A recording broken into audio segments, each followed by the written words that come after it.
नमस्कार दोस्तों मैंने अभी अभी नेटफ्लिक्स पर दी आर्ट ऑफ सारा नाम का नया कोरियन शो देखकर खत्म किया है। शो में टोटल 8 एपिसोड हैं, 45-50 मिनट के आसपास की एपिसोड्स की लेंथ है। हिंदी में भी अवेलेबल है और ये लिमिटेड सीरीज है। जो भी है यही है। सीजन 2 आप लोगों को इस शो का देखने को नहीं मिलेगा। एंड ये शो रिलीज हुआ था फ्राइडे को। उस दिन मैं थिएट्रिकल रिलीज को लेकर थोड़ा बिजी था, तो आज मैंने थोड़ा बहुत इस शो के बारे में सुना, तो आज मैंने इस शो को देखा है। और यहाँ पर नेटफ्लिक्स पर इस शो के बारे में कुछ यूं लिखा हुआ है, उसके बाद मैं अपने शब्दों में बताने की कोशिश करूंगा। यहाँ पर यूं लिखा है, शहर के बीचों बीच एक लाश मिलती है, एक लग्जरी लेवल लगातार बुलंदियां छू रहा है। एक जासूस एक औरत की कहानी के हर पहलू की जांच करता है जो लगातार बदल रही है। आखिर हुआ क्या? ये शो एक साइकोलॉजिकल थ्रिलर है जो पहचान, झूठ और दिखावे के आजू बाजू घूमता है। कहानी की शुरुआत एक हत्या की गुत्थी से होती है। सारा किम नाम की एक महिला का शव मिलता है शहर के बीचों बीच गटर में। एंड सारा किम एक ऐसी महिला है जिसने झूठ और फरेब के दम पर खुद को एक हाई सोसाइटी और अमीर महिला के रूप में पेश किया। वह एक लग्जरी ब्रांड की एग्जीक्यूटिव होने का भी दिखावा करती है। जब उसकी मौत की खबर आती है तो डिटेक्टिव पार्क म्यू ग्योंग मामले की जांच शुरू करते हैं। जांच के दौरान पता चलता है कि सारा किम का अतीत पूरी तरीके से रहस्यों से भरा हुआ है। उसने कई अलग अलग नामों और पहचानों के साथ जीवन जिया है ताकि वह समाज की ऊपरी सीढ़ी चढ़ सके। शो में जो ट्विस्ट एंड टर्न्स हैं वो काफी अच्छे हैं, बट इसकी पेसिंग मुझे इतना बॉदर कर रही थी कि मैं उन ट्विस्ट एंड टर्न्स को एंजॉय नहीं कर पा रहा था। टू बी ऑनेस्ट, काफी अच्छे इस शो में ट्विस्ट एंड टर्न्स हैं, बट मैंने उनको एंजॉय नहीं कर पाया। कम से कम शुरुआती एपिसोड्स में तो मैं एंजॉय नहीं कर पाया, और एंजॉय ना कर पाने के 2 रीजंस थे।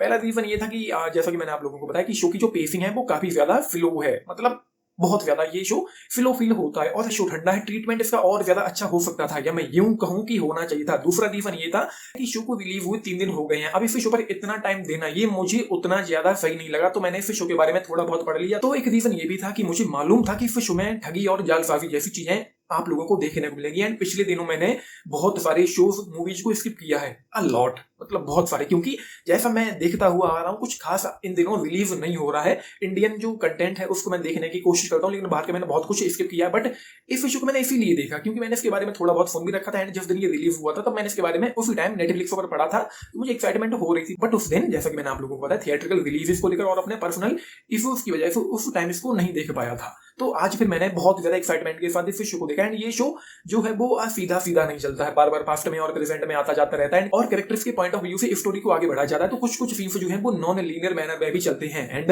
7th एपिसोड का वो लास्ट वाला सरप्राइज अच्छा था, जब सारा उस डिटेक्टिव को अपना नाम बताती है। लेकिन उससे भी ज्यादा सरप्राइजिंग और शॉकिंग वो इवेंट्स थे जब वो डिटेक्टिव सारा को उसके किए हुए गुनाह के बारे में बताता है और हमको सारा कुछ सच पता चल पाता है, जो काफी अच्छा मुझे लगा है जो फाइनल एपिसोड था इस शो का। एंड एक चीज यहाँ पर थोड़ी सी अलग है जो हम लोग अब तक देखते हुए आ रहे थे कि हमने जितने भी शोज और मूवीज में डिटेक्टिव को देखा तो उनकी ऑलरेडी लंका लगी हुई होती है। बीबी है तो शादी अच्छी नहीं चल रही है, और अगर गर्लफ्रेंड या बॉयफ्रेंड है तो रिश्ता अच्छा नहीं चल रहा है। लेकिन यहाँ पर उसका कोई है ही नहीं, कोई कलेश ही नहीं, कोई फसाद ही नहीं है यहाँ तो उसका। बट इसका कुछ नेगेटिव इंपैक्ट भी पड़ता है। हम इन्वेस्टिगेटिंग ऑफिसर के साथ, कम से कम मैं उस इन्वेस्टिगेटिंग ऑफिसर के साथ इमोशनली इन्वेस्ट, उसके साथ इमोशनली अटैच नहीं हो पाया था। और सारा के साथ भी कम से कम 4 एपिसोड तक तो मैं इन्वेस्ट नहीं हो पा रहा था। और जब 5th एपिसोड से कहानी सारा के पॉइंट ऑफ व्यू से उसके हिसाब से आगे बढ़ती है तो उसके बाद मैं सारा के साथ थोड़ा इमोशनली इन्वेस्ट हो पाया, क्योंकि वहां से हमको उसकी कहानी देखने को मिलती है। एंड शुरुआती 4 एपिसोड तक तो मैं इस शो से बहुत ज्यादा बोर हुआ और मैं इसको छोड़ भी देना चाहता था, और मैंने टेलीग्राम पर एक पोस्ट भी किया था, तो किसी ने कहा कि बहुत अच्छा है, तो फिर मैं इस वजह से इस शो के साथ चिपका रहा। 5th एपिसोड में जब सारा अपने ब्रांड को ब्रांड बनाने के लिए बैकएंड में किए गए हार्ड वर्क को एक्सप्लेन करती है तो वो मुझे कुछ अच्छा सा लगा। तुम्हें अंदाजा भी है बुधवा को पहचान दिलवाने के लिए मैंने कितनी मेहनत की है। खुद अपने बैग की नकल बनवाकर बाजार में पहुंचाई। महंगे ब्रांड होंगे तो नकली सामान भी बनेंगे, और अगर किसी ब्रांड की नकल है यानी वो सच में बड़ा ब्रांड है। और ये शो मुझे कहीं ना कहीं पसंद आया, बट शुरुआती 4 एपिसोड तक मैं बहुत ज्यादा परेशान हुआ। उस दौरान इसकी जो राइटिंग थी, जो पेसिंग थी, जो स्क्रीन प्ले था, वो बहुत ज्यादा डल था, ठंडा सा था, कमजोर सा था। 5th एपिसोड से चीजें थोड़ी थोड़ी, जैसा कि मैंने आप लोगों को बताया, मैं सारा के साथ इमोशनली 5th एपिसोड से ही इन्वेस्ट हो पाया। एंड उसके बाद ये मुझे थोड़ा थोड़ा एंगेजिंग और इंटरेस्टिंग लगा। एंड जो ट्विस्ट एंड टर्न्स भी थे वो भी कहीं ना कहीं अच्छे से लगते हैं। 5वें एपिसोड के बाद ही इस शो का जो सेकंड हाफ है वही मुझे अच्छा लगा है। और मैं ये कहूंगा कि अगर आप लोगों को सस्पेंस, डार्क थ्रिलर और ऐसे शोज पसंद है जिनमें किरदार धीरे धीरे अपनी असली पहचान उजागर करते हैं, जैसे कि इन्वेंटिंग एना या फिर द टैलेंटेड मिस्टर रिप्ली की वाइब की जैसा, तो यह शो आप लोगों को पसंद आ सकता है। ये शो दिखाता है कि कैसे लोग झूठी शान और शौकत के लिए किसी भी हद तक जा सकते हैं। आई गो विद द स्टिल इतना गंदा एक्सपीरियंस होने के बावजूद मैं कहूंगा कि 3.5 स्टार आउट ऑफ 5 इस शो के लिए, क्योंकि जो पहले 4 एपिसोड थे वो मुझे कुछ भी खास नहीं लगा। अगर यहाँ पर उस इन्वेस्टिगेटिंग ऑफिसर को डेवलप किया जाता, उसके साथ हम इमोशनली इन्वेस्ट हो पाते तो चीजें और बेहतर हो सकती थी उस दौरान। तो ये है ये शो का स्टार्ट चाहे जैसा भी हो, लेकिन एंड होते होते ये आप लोगों को कुछ ऐसा ऑफर कर जाता है कि आप इस शो के बारे में सोचते रहोगे और ये शो आपके दिमाग में घूमता रहेगा।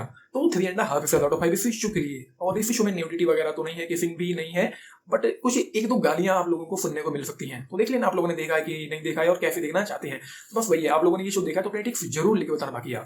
लाइक चैनल सब्सक्राइब करना चैनल को, वीडियो को and this is Nitish thank you. And जैसे कि मैंने कहा कि एंड होते होते इस शो में मजा आ जाता है। लास्ट एपिसोड काफी ज्यादा अच्छा था। तो ये थैंक यू।